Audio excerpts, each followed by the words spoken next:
भारत के लिए ये ऐतिहासिक गौरव का क्षण है, क्योंकि भारत के एक ऐसे व्यक्ति को नोबेल पुरस्कार मिला है जिसकी शायद बहुत ज्यादा मीडिया में चर्चा नहीं होती थी, लेकिन आज वो हमारे साथ खुद मौजूद हैं। कैलाश सत्यार्थी साहब, बचपन बचाओ आंदोलन का जन भगीरथ प्रयास करके उन्होंने न जाने तक कितने बच्चों को मेन स्ट्रीम पे लेके आए। बहुत बहुत स्वागत है और आप साधुवाद के पात्र हैं कि आपने भारत को एक गौरवान्वित क्षण महसूस कराया है। नोबेल पुरस्कार में आपका नाम आया है सर, लेकिन ऐसे समय में आपको इस पुरस्कार की घोषणा की गई है जब पाकिस्तान और भारत के बीच में, क्योंकि मलाला यूसुफजई और आपको सहयोग साझा रूप में यह दिया गया है, जब बॉर्डर में अशांति है, तो आप कोई कामना की जाए कि कुछ शांति के पल आने वाले समय में हमें देखने को मिलेंगे। देखिए, ये इस तरह के पुरस्कारों का चयन और प्रक्रिया बहुत लंबी होती है। ये संयोग है कि इस वक्त बॉर्डर पर काफी तनाव रहा है कुछ महीनों से या कुछ हफ्तों से, लेकिन मुझे लगता है पुरस्कार का जो चयन और प्रक्रिया है वो लंबी चलती है। तो ये संयोग की बात है कि इसी समय ये पुरस्कार की घोषणा हुई है। लेकिन मैं हमेशा से पाकिस्तान जाता रहा हूं, पाकिस्तान में काम करता रहा हूं, पाकिस्तान की जनता को जानता हूं, वहां के सामाजिक कार्यकर्ताओं को, बच्चों को जानता हूं गहराई से, और हम लोग कोशिश करते रहे हैं कि हम ऐसा अमन चैन का माहौल दोनों देशों में बनाएं कि कोई भी बच्चा गुलामी और अशिक्षा में न जन्मे, लेकिन आतंकवाद और हिंसा के बीच भी न जन्मे और ना परवरिश उसकी इन हालतों में हो ताकि वो बाद में हिंसक और आतंकवादी बन सके। लेकिन आप दोनों में एक समानता है। उन्होंने ह्यूमन राइट एक्टिविस्ट की बात करें, महिलाओं के लिए आवाज उठाई, उनकी एजुकेशन के लिए आवाज उठाई। आपने यहाँ के बच्चों को मेन स्ट्रीम में लाने की आवाज उठाई, जो चाइल्ड लेबर थे उन्हें बाहर निकालने का प्रयास किया। न सिर्फ प्रयास किया बल्कि उनको मेन स्ट्रीम में लाने की कोशिश की। जी, निश्चित तौर पर, और ये बहुत अच्छी बात है। मैं मलाला जी को बहुत अच्छी तरीके से जानता हूं, उनके परिवार को भी जानता हूं। हम लोग साथ साथ कई बार साझा कार्यक्रमों में रहे हैं अंतर्राष्ट्रीय जगत में, और वो बहुत बहादुर और बहुत सुंदर बेटी हैं हमारी, और पहले भी मैं उस तरह की बातचीत उनसे करता रहा हूं। तो मैंने उनसे आग्रह किया कि हम लोग जो लड़ाई लड़ रहे हैं अपने अपने तरीके से, बाल मजदूरी के खिलाफ, अशिक्षा के खिलाफ, लड़कियों के अधिकारों के लिए, बच्चों के अधिकारों के लिए, वो लड़ाई हमारी जारी रहेगी, मिलकर जारी रहेगी तो और अच्छा है। लेकिन उससे भी ज्यादा एक चुनौती हमारे कंधे पर आई है, और नैतिक चुनौती ही मैं उसे कहूंगा, क्योंकि शांति के लिए हम दोनों को साथ साथ चुना गया है और हम में से एक भारतीय और एक पाकिस्तानी है। तो हमारी ये जवाबदेही भी होगी कि हम शांति के लिए अपने क्षेत्रों में, अपने इलाकों में काम करें, अपने देशों में काम करें, लेकिन अंतर्राष्ट्रीय जगत में भी ये स्थापित करें कि हम लोग मिलकर भाईचारे के साथ, शांति के साथ रह सकते हैं। ये भी बात आ रही है कि मलाला यूसुफजई ने आपसे कहा कि जब हमें ये पुरस्कार मिले, आपके प्रधानमंत्री, हमारे प्रधानमंत्री दोनों उसमें शिरकत करें, तो क्या आप अपने प्राइम मिनिस्टर से कहने जा रहे हैं कि साहब आप भी उसमें शिरकत करेंगे? देखिए, मैं मलाला की सदिच्छा का स्वागत करता हूं और सम्मान करता हूं, लेकिन ये राजनीतिक मसले हैं और मैं समझता हूं कि ये पुरस्कार वगैरह जो है वो बहुत संवेदनशील, बहुत मानवीय और शांति से जुड़े सवाल हैं। तो राजनीतिक प्रक्रिया अपनी तरीके से चलती है और वो चलेगी, लेकिन हमें बहुत खुशी होगी कि हमारे सबके प्रधानमंत्री वहां रहें। लेकिन मेरी अपनी तरफ से कोशिश रहेगी कि मेरे साथ कुछ ऐसे बच्चे जाएं जिनको बंधुआ मजदूरी से हमने कभी आजाद कराया है, और इससे पहले भी मुझे जितने अंतर्राष्ट्रीय पुरस्कार मिले हैं, मेरा प्रयास रहा है कि उनमें से कोई बच्चा मेरे साथ जाए, क्योंकि वही इसके असली हकदार हैं। सम्मान और नाम मेरा होता है भले, लेकिन जो बच्चे संघर्ष के दौरान मुक्त हुए हैं और अपनी लड़ाई लड़ रहे हैं, वो इसके बड़े हकदार हैं। अब आपको नहीं लगता आपके सामने चैलेंज बढ़ गया है? क्योंकि जो 2001 का सेंसस था उसके मुताबिक हमारा जो डेटा था 1,26,00,000 बच्चे बाल मजदूर हैं। आज मैं देख रहा था 2011 सेंसस में उसको 45,53,000 बता दिया गया है कि यानी 65% का डिक्लाइन आया है। मैंने हमेशा आपसे सुना है कि आप इस आंकड़े को नहीं मानते। जिस सरकार के पास अपने बाल मजदूरों का एक सही डेटा नहीं है, तो उस देश में बाल मजदूरी की प्रथा को हम कैसे खत्म कर सकते हैं? बशर्ते हमारे पास कानून 1986 से है। देखिए, ये तय है कि जो भी आंकड़े विकासशील देशों से आते हैं, और अब भारत तो बड़ी तेजी से विकसित होने वाला राष्ट्र है, वो आंकड़े जिस तरीके से इकट्ठे किए जाते हैं उस पर मैं हमेशा सवाल उठाता रहा हूं, चाहे वो भारत के आंकड़े हों, चाहे अंतर्राष्ट्रीय जगत के आंकड़े हों। मेरा मानना है कि उनसे कहीं ज्यादा संख्या में बच्चे बाल मजदूरी हम लोग करते केवल हैं। इंटरनेशनल लेबर ऑर्गेनाइजेशन पे टिके हो। जी जी, एकदम एकदम। तो मैं उनके साथ बहुत नजदीकी से काम करता रहा हूं, तो मुझे पता है कि जिस तरीके से वो आंकड़े इकट्ठे किए जाते हैं देशों की सरकारों की मंशा और उनके द्वारा मुहैया कराई गई जानकारी के आधार पर, तो उन आंकड़ों पर सवाल उठते रहे। मैं ही उठाता रहा हूं, दूसरे भी उठाते रहे। लेकिन जितने भी बच्चे, मैं कहता हूं अगर भारत सरकार ये मानती है कि 50 लाख के लगभग बच्चे बाल मजदूरी करते हैं, तो फिर हमें किस बात की देर है? हम उन 50 लाख को तुरंत आजाद कराएं, हम उन 50 लाख को तुरंत शिक्षा का प्रबंध करें, उनका पुनर्वास करें, उनको उनका बचपन और आजादी लौटाएं। वो काम तो हमें करना चाहिए। बाकी फिर से पता लगेगा कि नहीं वो 50 लाख नहीं थे और ज्यादा थे, तो और ज्यादा काम करना पड़ेगा। तो जहां से भी हमें जानकारी है, जितनी भी जानकारी है, उस जानकारी को हम सिर्फ एक कागजी आंकड़ा ना माने। 50 लाख बच्चों के भी चेहरे हैं, उनके नाम हैं, उनके माता पिता हैं, उनकी पहचानें हैं, उनको हम सिर्फ आंकड़ा ना माने। वो धड़कते हुए दिल हैं, वो आजादी के लिए गुहार करती हुई आंखें हैं, हम उनको आजादी दें। जी, नेशनल चाइल्ड लेबर प्रोजेक्ट आपसे बेहतर कौन जान सकता है? आपको लगता है ये अपने ऑब्जेक्टिव को फुलफिल कर पाए 1988 से अब तक? इस पर बहुत सारे सवाल खुद सरकार के मूल्यांकनकर्ता उठाते रहे हैं, इसलिए उसकी ज्यादा लंबी पुनरावृत्ति करने की जरूरत नहीं है। लेकिन ये बहुत सफल प्रयोग नहीं रहा, ये सरकार खुद मानती है। दूसरा सवाल, अभी महाराष्ट्र में इलेक्शन हो रहे हैं, आपको ये बहुत सारे हमारे लोगों को कम पता है कि महाराष्ट्र में मिसिंग बच्चों का एक बहुत बड़ा मुद्दा, लेकिन वो राजनीति के शोर में कहीं नहीं सुनाई देता। 6 बच्चे प्रतिदिन केवल मुंबई से गायब हो जाते हैं और पिछले 3.5 साल में महाराष्ट्र में 50,000 से ज्यादा बच्चे गुम हुए हैं। आपको लगता है बच्चे हमारे लिए कोई बड़ा मुद्दा नहीं है? यही कारण है कि महाराष्ट्र के शोर में बच्चों के मिसिंग चिल्ड्रन का कोई मुद्दा नहीं है, किसी राजनीतिक दल के एजेंडे में नहीं है। देखिए, बच्चे गुम नहीं होते। पहले भी रमेश जी आपसे मेरी बातचीत इस मुद्दे पर हुई और मैंने कहा कि बच्चे हवा में गायब नहीं हो रहे हैं, बच्चों को चुराया जा रहा है, बच्चों को खरीदा और बेचा जा रहा है, बच्चों को अंग व्यापार के लिए, बच्चों को यौन शोषण के लिए, गुलामी कराने के लिए कहीं ना कहीं बेचा जाता है। और ये पूरा का पूरा एक आपराधिक तंत्र है जो चलता है हमारे देश में और पूरी दुनिया में।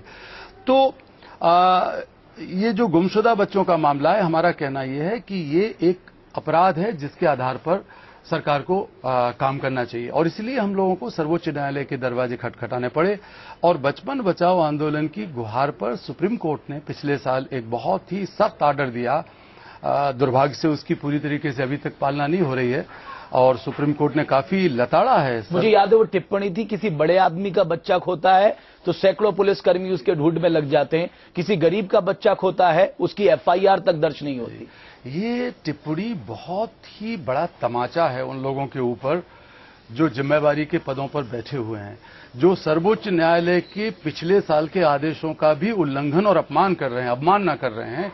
और मुझे लगता है कि सर्वोच्च न्यायालय इसको बहुत सख्ती से लेगा, इतने आसानी से छोड़ने वाला नहीं। क्योंकि सर अब आपको नोबेल पीस पुरस्कार, एक अंतर्राष्ट्रीय पुरस्कार मिला है, आपको नहीं लगता आपका चैलेंज बढ़ जाएगा? मैं 2011 से 2014 के आंकड़े देख रहा था, 3,25,000 बच्चे गायब हैं।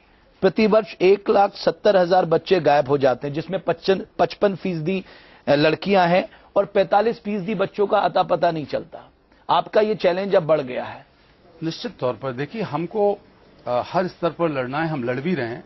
लेकिन अब चूंकि एक इस तरह का रिकॉग्निशन मिला है तो उससे हमारी ताकत भी बढ़ेगी, हमारे साथियों की ताकत भी बढ़ेगी। एक तरफ तो हम न्यायालय की मदद से ये लड़ाई लड़ रहे हैं, लेकिन दूसरी तरफ हम ये भी कोशिश कर रहे हैं कि सामाजिक चेतना का स्तर बढ़े, लोग ये महसूस करें कि अगर उनके पड़ोस से किसी बच्चे को कोई चुरा रहा है, बेला फुसला रहा है, या कोई अज्ञात आदमी पड़ोस के किसी बच्चे को ले जा रहा है तो उसको रोकें, उसके खिलाफ आवाज उठाएं, चुप्पी तोड़ें। ये चीजें धीरे धीरे और बढ़ेंगी। तो मीडिया की मदद से और सामाजिक कार्यकर्ताओं की मदद से हम इस चेतना को बढ़ाने में आपको याद है अभी हाल ही में जानवी नाम की जो बच्ची गायब हुई थी, जिस तरह से सोशल मीडिया, इलेक्ट्रॉनिक मीडिया ने इस मुद्दे को उठाया, उसके बाद वो बच्ची मिल गई। यानी अगर कोशिश की जाए, सीरियस लिया जाए और पुलिस और नागरिक लोग अपने तरीके से काम करें, भागीदारी के साथ काम करें, तो हम बच्चों को पा सकते हैं। देखिए, अगर नागरिक लोग पूरी कंसर्न के साथ, पूरी मुस्तैदी के साथ सक्रिय हों तो बहुत बड़ी बात है। लेकिन स्थानीय पुलिस की भी बहुत बड़ी जिम्मेवारी है। मैं बार बार कहता रहा हूं कि जिन इलाकों से सबसे ज्यादा बच्चे गायब होते हैं वहां के अधिकारियों पर कार्रवाई हो, उनसे पूछा जाए, उनको जवाबदेह ठहराया जाए। तो एक तो कानूनी प्रक्रिया या लॉ एंड ऑर्डर और पुलिस की देखरेख बहुत जरूरी है, और दूसरी तरफ सामाजिक चेतना भी बहुत जरूरी है, सामाजिक सक्रियता भी जरूरी है। दोनों को मिलकर काम करना पड़ेगा। और इस सबसे ज्यादा जरूरी है ईमानदार राजनीतिक इच्छा शक्ति की, जो आपको इस मामले में मिस दिखाई देती है। मुझे लगता है कि वो कम है। अब सरकार नई आई है तो नई सरकार से हम अपेक्षा करेंगे कि वो इन मुद्दों को पहचानेगी हम और ये इस पर कार्रवाई राजधानी में करेगी। बैठ के सत्यार्थी साहब बात कर रहे हैं, 18 बच्चे प्रतिदिन यहां से गायब हो जाते हैं दिल्ली से। ये बहुत बड़ा कलंक है हमारे मुंह पर, और मैं ये बार बार कहता रहा हूं। मैंने सरकार को भी लिखा है, कई बार लिखा है, और कहा है कि दुनिया में शायद ही कोई राजधानी हो, और राजधानी को छोड़िए, दुनिया में शायद ही कोई महानगर हो जहां इतनी बड़ी संख्या में बच्चों को चुराकर बेचा जा रहा हो, दुर्व्यापार किया जा रहा हो। मैं बार बार कहता हूं कि गुमशुदा, ये जो गुमशुदगी है, ये बाल दुर्व्यापार है। ये बच्चों को अपराधी गिरोहों द्वारा चुराकर, बहला फुसलाकर, ट्रैफिकिंग करके कहीं ना कहीं बेचा जा रहा है। आपको क्या लगता है ये वोट बैंक के साधन नहीं है, इसलिए इन पे इतनी नजर नहीं रहती? देखिए, वोट बैंक तो कहीं नहीं है बच्चे, लेकिन जिन बच्चों की हम बात कर रहे हैं उस तबके से आते हैं जिन तबकों का बहुत बड़ा राजनीतिक प्रभाव नहीं है, उनकी बहुत बड़ी राजनीतिक आवाज नहीं है। और दुर्भाग्य से हमारे समाज में बच्चों के अधिकारों की चेतना का भी अभाव है। हम लोग या तो बच्चों पर रहम करते हैं या फिर बच्चों का शोषण करते हैं। बच्चों के साथ दोस्ती का रिश्ता न तो हमारे परिवारों में देखने को मिलता है, न समाज में देखने को मिलता है। सरकार की तो जाने दीजिए, सरकार के सामने तो ये प्राथमिकता होती नहीं है। अब मैं अगली बात करता हूं, इस देश में बच्चों के राइट्स के लिए कई कानून है कैलाश सत्यार्थी साहब।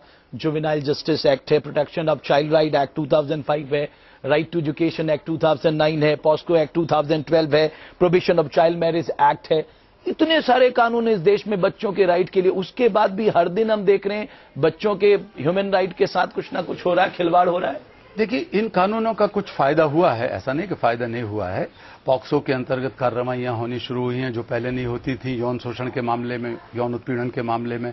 इसी तरह ये जो आपराधिक दंड संहिता में सुधार हुआ है, और ट्रैफिकिंग की पूरी परिभाषा बनके हम लोगों ने खुद बचपन बचाओ आंदोलन ने भी दर्जनों मामलों में इन कानूनों का इस्तेमाल किया है।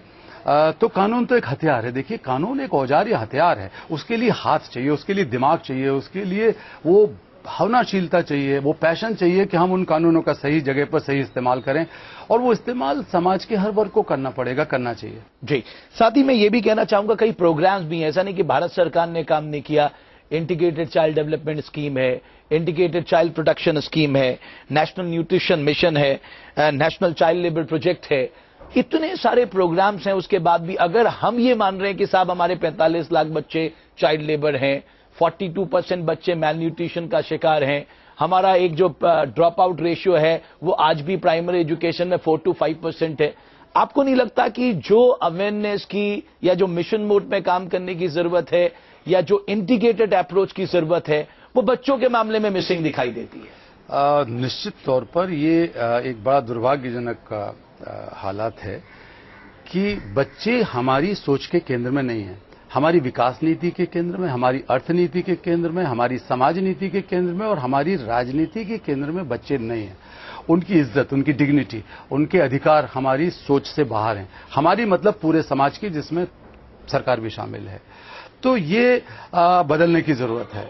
और मैं सोचता हूं कि इस तरह की मान्यता मिलने से, नोबेल पुरस्कार वगैरह मिलने से, शायद हम जैसे कार्यकर्ता जो जगह जगह पर ये लड़ाई लड़ रहे हैं उनको थोड़ी ताकत और थोड़ी आवाज मिलेगी। National commission for protection of child right भी बना है। आपको लग रहा है स्टेट में या नेशनल स्तर पे ये ठीक से काम कर रहा है? देखिए, ये एक बहुत मिश्रित स्थिति है। किसी किसी प्रदेश में बहुत मुस्तैदी से उन्होंने काम करने की कोशिश की है और किन्हीं प्रदेशों में वो ढंग से काम नहीं कर रहे हैं। अभी भी ये सुनिश्चित नहीं हो रहा है कि ये जो शिक्षा का अधिकार का मॉनिटरिंग उनको सौंपा गया है, राइट टू एजुकेशन का, वो कौन करेगा, कैसे करेगा, कब करेगा। तो ये एक है बड़ी समस्या। लेकिन एक और चीज है कि ये जो कमीशन है इसके पास कोई दांत नहीं है, ये सिर्फ रिकमेंड कर सकता है, थोड़ा बहुत आगे चीजें कर सकता है। ह्यूमन राइट कमीशन जैसे क्वासी जुडिशियल बॉडी है उसके पास ज्यादा अधिकार हैं, ज्यादा दांत हैं, तो सरकारें थोड़ा उससे डरती भी हैं जी। लेकिन यहाँ वो एक सरकारी आप कह रहे हैं चाइल्ड कमीशन को ज्यादा मजबूत करने की, ज्यादा अधिकार, राजनीति से ज्यादा पावर देने की जरूरत है। लेकिन वो पावर तब दिया जाए जब वो राजनीतिक छत्र छाया से, राजनीतिक दखलंदाजी से परे हो। अगर मिनिस्टर लोग और राजनीतिक लोग अपने लोगों को अपॉइंट करने के चक्कर में ये कमीशन बनाएंगे तो ये कमीशन तो टाइम होना इनका गंतव्य और भविष्य है। शिक्षक दिवस के दिन आपने देखा प्रधानमंत्री मोदी ने देश भर के बच्चों के साथ संबोधन किया, एक इंटरेक्शन करने की कोशिश की। आपको लगता है ये एक अच्छा इनिशिएटिव है किसी प्रधानमंत्री का कि अगर बच्चों को साथ जोड़े जाए, उनसे सीधे सीधे बात की जाए, तो आप एक इनिशिएटिव ले सकते हैं आगे बढ़ने के लिए? जी, बहुत मैं उसका स्वागत करता हूं। बच्चों में बहुत उत्साह था। हमारे अपने जो संगठन में आश्रम चलते हैं उन आश्रमों के बच्चों में भी मैंने खुद बातचीत की और बड़ा उत्साह देखा, तो मैं उस पहल का स्वागत करता हूं। लेकिन कई बार ये होता है, वो जो चाचा नेहरू से लेके चला आ रहा है आगे तक और ये परंपरा से बन गई है कि जिन बच्चों की बात हम करते हैं, जिन बच्चों के बीच में हम बात करते हैं, हमारे राजनेता, हमारे राष्ट्रपति, हमारे प्रधानमंत्री, अब्दुल कलाम आजाद भी बहुत बच्चों के बीच में जाते थे, बातें करते थे। वो एक तबका है बच्चों का जिसके बीच में उनकी पहुंच हो पाती है, जो आउटरीच हो पाती है। मैं कहता हूं उससे और नीचे उतारने की जरूरत है। जो बच्चे स्कूलों में नहीं हैं, जो बच्चे आपके रेडियो टेलीविजन नहीं सुन सकते हैं, जो बच्चे गुलामी के लिए अभिशप्त हैं, उन बच्चों के लिए भी तो हमारे राजनीतिज्ञों को, हमारे नेताओं को कुछ करना पड़ेगा। और अगर प्रधानमंत्री जी स्कूली बच्चों से भी बात करते हैं तो एक वाक्य ये भी कहें कि अगर तुम्हारे घर में, तुम्हारे पड़ोस में कोई बच्चा स्कूल नहीं जा रहा है या बच्चे का शोषण हो रहा है या तुम्हारे घर में कोई बच्चा बाल मजदूरी कर रहा है, तो मेहरबानी करके अपने माँ बाप से कहिए कि इस बच्चे को वहां से हटाएं, स्कूल में दाखिल कराने की कोशिश करें। वो कहते हैं बेटी बचाओ बेटी पढ़ाओ, यही मेरा मंत्र है। बेटी बचाओ कैसे? बेटी गर्भ से बचे, ये एक बहुत जरूरी बात है और होना चाहिए। लेकिन अगर बेटियों को चुरा चुरा कर वेश्यालयों में बेचा जा रहा है, बेटियों को चुरा चुरा के उनको बालिका बधू बनाया जा रहा है, बेटियों को चुरा चुरा के बधुआ मजदूरी के लिए घरों में रखा जा रहा है, घरेलू नौकरानियां बनाया जा रहा है, तो बेटी बचेंगे कैसे? दोनों चीजें साथ साथ होना चाहिए। ये बहुत सुंदर बात है, बहुत बड़ी बात है, अच्छा विजन है, लेकिन उस विजन को एक प्रक्रिया के साथ जोड़ना बहुत जरूरी है। सर, आपको लगता है कि अभी तक आपने सबसे ज्यादा काम चाइल्ड लेबर पे किया है, लेकिन मेल न्यूट्रिशन इस देश के लिए काला धब्बा है। 42% बच्चे कुपोषण का शिकार हैं। Drop out ratio, quality of education, बच्चों का मिसिंग होना, चाइल्ड राइट का हनन, ये सारी चीजें जो इंटीग्रेटेड अप्रोच के साथ अब आपको ज्यादा चलना होगा। यानी बच्चों को किस तरह से समाज में एक बेहतर भविष्य दिया जाए ताकि वो कल के भारत का भविष्य बन सके। ये अब कैलाश सत्यार्थी के सामने एक बड़ी चुनौती आ गई, खासकर नोबेल पुरस्कार का नाम सामने आने से। तय है, इसमें कोई दुराय नहीं है। जब हम कहते हैं बचपन बचाओ आंदोलन, तो बचपन को बाल मजदूरी से भी बचाना है, यौन शोषण से भी बचाना है, बाल विवाहों से भी बचाना है, अशिक्षा से भी बचाना है और कुपोषण से भी बचाना है। जब हमारी सरकारें, हमारे राजनेता इस तरह की प्लानिंग करते हैं, बजट बनाते हैं, विकास नीति तय करते हैं, तो वो शायद ज्यादातर 5-6 साल को ध्यान में रख के की जाती है, 5 साल को ध्यान में। आप कह रहे हैं लॉन्ग टर्म पर्सपेक्टिव। बच्चों को जब आप साथ में रखेंगे तो आपको 20 साल का सोचना पड़ेगा, 25 साल का सोचना पड़ेगा। इसलिए मैं कहता हूं कि बच्चों से शुरुआत कीजिए। और बच्चों से शुरुआत करने का अर्थ है कि हमारे सोच का तरीका बदलेगा, हमारे प्रिज्म बदलेंगे समस्याओं के समाधान ढूंढने के। और मैं कहता हूं कि दुनिया में कहीं भी आर्थिक विकास सस्टेनेबल, स्थायी नहीं रह सकता। दुनिया में कहीं भी तरक्की सस्टेनेबल नहीं रह सकती, ग्रोथ रेट सस्टेनेबल नहीं रह सकता, जहां बच्चों को अच्छी पढ़ाई ना मिल रही हो, जहां पर बच्चों का शोषण हो रहा हो और जहां पर अमन ना हो। जी, जब हम इकोनॉमिक ग्रोथ की बात करते हैं, सस्टेनेबल इकोनॉमिक ग्रोथ और डेवलपमेंट की बात करते हैं, बिना बच्चों की इकोनॉमिक ग्रोथ के अधूरा है। नहीं, अधूरा है वो तो, और फिर आगे भी अधूरा रहेगा। चलिए, मैं आस्था की बात, आपको लगता है कि हमारे यहां तो गीता में कहा गया है कर्मण्येवाधिकारस्ते मा फलेषु कदाचन, आप भी एक ऐसा काम कर रहे थे जहां आपको कभी भरोसा नहीं होगा कि इस अचीवमेंट के लिए आपको इतना बड़ा अंतर्राष्ट्रीय पुरस्कार मिलने जा रहा है। तो ये बात सच है, आज के दौर में भी गीता का ये जो महात्म्य है ये बिल्कुल सच है कि आप निष्काम भाव से काम करिए, आपको जरूर फल मिलेगा। और आज एक अंतर्राष्ट्रीय स्तर पर आपकी पहचान जो बनी है इस नोबेल पीस पुरस्कार के बाद, ये अपने आप में सच साबित होता है। निश्चित तौर पर मैं इस सिद्धांत को बहुत मानने की, पालन करने की कोशिश करता हूं। ये बहुत बड़ी बात है। मैं ये तो नहीं कहूंगा कि निष्काम भाव से कर रहा हूं, क्योंकि जैसा मैंने कहा कि हर बार जब मैं बच्चे को आजाद कर रहा हूं, उसके चेहरे पर खुशी के आंसू आते हैं, मुस्कान आती है, तो मुझे लगता है मैं ईश्वर के दर्शन कर रहा हूं। तो निष्काम तो नहीं रह गया, वो मेरा एक बहुत बड़ा काम पूरा हो गया। ऐसा लग रहा है कि मैं उनको लिबरेट नहीं करा रहा हूं, उनको आजाद नहीं करा रहा हूं, बल्कि वो मुझे आजाद करा रहे हैं भीतर भीतर भीतर, धीरे धीरे, और वो मुझे बहुत ताकत देते हैं।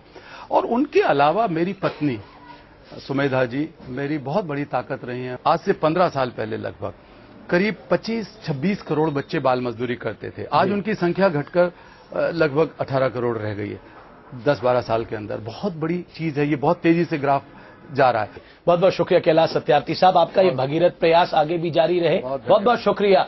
तो कैलाश सत्यार्थी साहब का ये कहना है कि जो उनका मंतव्य है या जो उनकी सोच है वो ये है पूरी दुनिया को बाल मजदूरी के इस दंड से आजाद कराना, और भारत के भविष्य के साथ साथ दुनिया का जो भविष्य है, जो बाल व्यक्ति है, जो बाल सका, उसको आगे ले जाना, ताकि समाज में उसे सम्मान के साथ जीने का मौका मिल सके। बहुत बहुत शुक्रिया आप सभी का।